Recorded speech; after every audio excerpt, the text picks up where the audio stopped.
বন্ধুর লাশ নিয়ে অ্যাম্বুলেন্স করে গ্রামের বাড়িতে যাচ্ছি সময় কাটানোর জন্য। ফোনটা বের করলাম, ঠিক সেই মুহূর্তে মোবাইলে একটা মেসেজ এলো।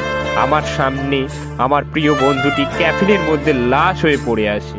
মেসেজ করেছে আমার সেই ফ্রেন্ডের গার্লফ্রেন্ড বন্যা। আমি মেসেজগুলো পড়া শুরু করলাম। আরিশ, আমাকে মাফ করে দিও। আমি যেই বাবার চোখের দিকে তাকিয়ে কখনো কথা বলতে পারিনি, সেই বাবা যখন অসহায়ের মতো আমার সামনে দু হাত জোড়ে কান্না করতে লাগলো, তখন সেই বাবার ভালোবাসার কাছে আমাদের ভালোবাসা হার মেনে যায়। তাই আজ 20 দিন ধরে আমি অন্য মানুষের স্ত্রী। তোমাকে কথা দিয়েছিলাম জীবনের শেষ সময় পর্যন্ত তোমার সঙ্গে থাকবো।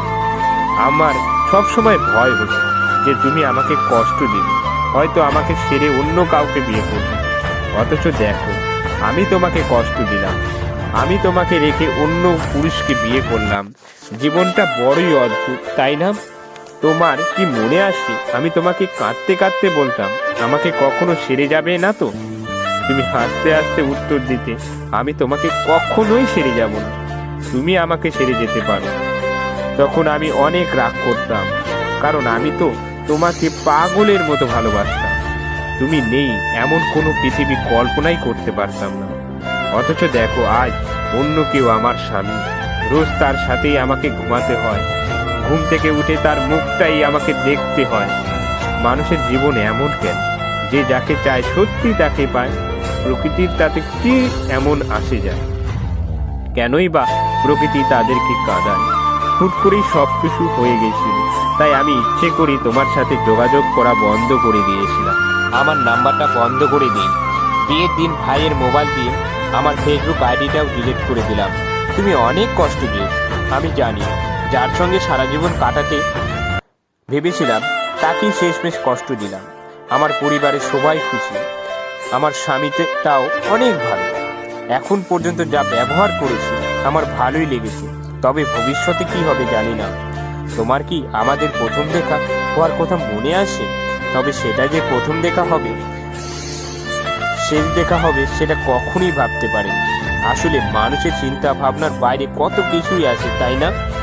সেদিন আমি তোমার সাথে 2 ঘন্টা ছিলাম, কিন্তু সেই 2 ঘন্টায় কেউ কাউকে স্পর্শ করিনি। কিন্তু তুমি যখন আমাকে রিকশায় তুলে নিতে তোমার হাতটা বাড়িয়ে দিয়েছিলে, তখন আমি তোমার হাত স্পর্শ করি। বিশ্বাস করো, সেই দিন আমার কিছুতেই তোমার হাতটা ছাড়তে ইচ্ছে করছিল না। তোমার ঘরে আমার জন্য কিনে রাখা শাড়িগুলো নিশ্চয়ই এখনো আছে।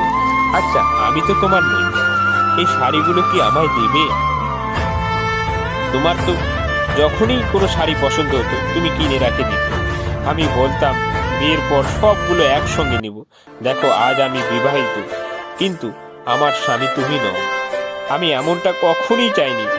নিজের পছন্দের একটা মেয়েকে বিয়ে করে নিও, তারপর শাড়িগুলো তাকে দিও। মেয়েরা শাড়ি কতটা পছন্দ করে তা তুমি জানো? যদি না জেনে থাকো, তাহলে বিয়ের পর তোমার বউকে দিয়ে উপলব্ধি করে নিও। তোমার সাথে অনলাইনে পরিচয়, তাই চিন্তা করেছি বেঁচে থাকতে কখনোই অনলাইনে যাব না। আমার নাম্বারটাও বন্ধ করে দিব। আজকের পর থেকে আমাদের আর কোনো দিনও কথা হবে না।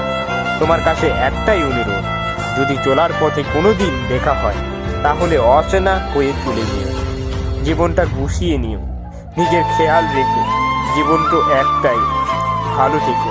কিন্তু আমি ভালো নেই, ইতি তোমার বন্যা। সবগুলো মেসেজ পড়ে চোখ দিয়ে জল পড়তে শুরু করল। আমার সামনে আরিশ, এর দেহটা পড়ে আছে। বন্যা পরপর 5 দিন অনলাইনে আসেনি, তাই আরিশ রেগে মোবাইল ভেঙে দেয়। তারপর ওর সিমটা আমার মোবাইলে ঢুকে দেয়, যাতে তার ইম্পর্টেন্ট কলগুলো ধরতে পারে। আরিশ একটাই কথা বলতো, বন্যা মেসেজ করলে মোবাইল কিনবে, তা না হলে কিনবে না। আরিশ মোবাইল ভাঙার 2 দিন পর জ্বর আসে। সেই দিন হাসপাতালে ভর্তি করি। ডাক্তার দেখে বলে চিন্তার কোনো কারণ নেই, তার ডেঙ্গু জ্বর হয়েছে। সেই ডাক্তারই 2 দিন পর বলে আরিশ আর নেই। আরিশের আর জানা হলো না বন্যার কথা। আমিও অনেক সিদ্ধান্ত নিলাম, বন্যাকে আর আরিশের মৃত্যুর কথা জানাবো না, কারণ সে তো এখন নতুন সংসার নিয়েছে। সেই সংসারে তার যেন কষ্ট না আসে।